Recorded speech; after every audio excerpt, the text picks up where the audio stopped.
ਦੋਸਤੋ ਅੱਜ ਫਿਰ ਮੈਂ ਇੱਕ ਨਾ ਐਕਸਪੈਰੀਮੈਂਟ ਕੀਤਾ ਕਿ ਜਿਹੜੀ ਪੁਰਾਣੀ ਇੱਕ ਰਵਾਇਤ ਸੀ, ਗੱਲ ਸੀ ਲਾਹੌਰੀਆਂ ਦੇ ਬਾਰੇ 'ਚ ਕਿ ਲਾਹੌਰੀਏ ਦਾ ਐਡਰੈਸ ਸਹੀ ਨਹੀਂ ਦੱਸਦੇ। ਲੇਕਿਨ ਪਿਛਲੇ ਦਿਨਾਂ 'ਚ ਅਸੀਂ ਆਉਂਦੇ ਰਹੇ ਹਾਂ ਕੁਛ ਸਾਲਾਂ ਤੋਂ, ਅਤੇ ਜਿਹਦੇ ਕੋਲ ਜੋ ਪੁੱਛੀਦਾ ਸੀ ਸਹੀ ਦੱਸ ਦਿੰਦਾ ਸੀ।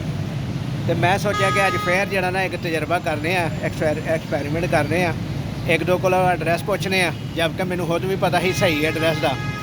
ਇਹ ਹੈ ਨਾ ਰੇਲਵੇ ਸਟੇਸ਼ਨ ਹੈ ਅਨਾਰਕਲੀ ਦਾ।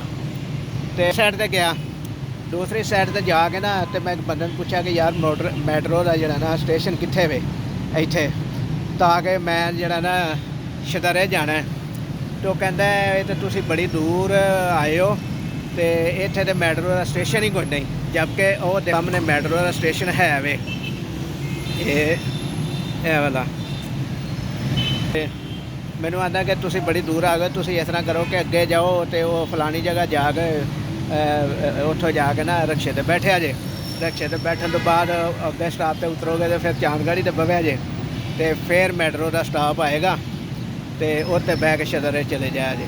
ਜਦਕਿ ਮੈਨੂੰ ਇਸ ਚੀਜ਼ ਦਾ ਪਤਾ ਸੀ ਕਿਉਂਕਿ ਨਾਲ ਹੀ ਅਸੀਂ ਹਾਈਕੋਰਟ ਆਉਂਦੇ ਹੁੰਦੇ ਸਾਂ ਅਤੇ ਇਸ ਸਟਾਪ ਦੇ ਉਤਰਦੇ ਸਾਂ ਅਸੀਂ ਅਨਾਰਕਲੀ ਦਾ ਇਹ ਵੇ ਰੇਲਵੇ ਸਟੇਸ਼ਨ, ਲੇਕਿਨ ਉਹ ਮੈਟਰੋ ਦਾ ਵੀ ਸਾਹਮਣੇ ਸਟੇਸ਼ਨ ਹੈ ਵੇ। ਅਤੇ ਅੱਜ ਉਹ ਤਜਰਬਾ ਫਿਰ ਦੁਹਰਾਇਆ ਗਿਆ ਔਰ ਬੰਦੇ ਨੇ ਸਾਬਤ ਕੀਤਾ ਕਿ ਅਸੀਂ ਜਿਹੜਾ ਨਾ ਐਡਰੈਸ ਸਹੀ ਨਹੀਂ ਦੱਸਦੇ।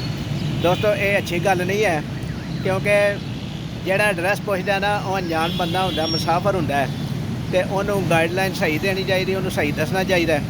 ਵਰਨਾ ਜਿਹੜਾ ਨਾ ਫਿਰ ਉਹ ਹੀ ਪੁਰਾਣੀ ਕਹਾਵਤ ਜਿਹੜੀ ਨਾ ਲੋਕ ਦੁਹਰਾਉਂਦੇ ਨੇ ਔਰ ਕਹਿੰਦੇ ਨੇ ਕਿ ਲਾਹੌਰੀਏ ਐਡਰੈਸ ਸਹੀ ਨਹੀਂ ਦੱਸਦੇ।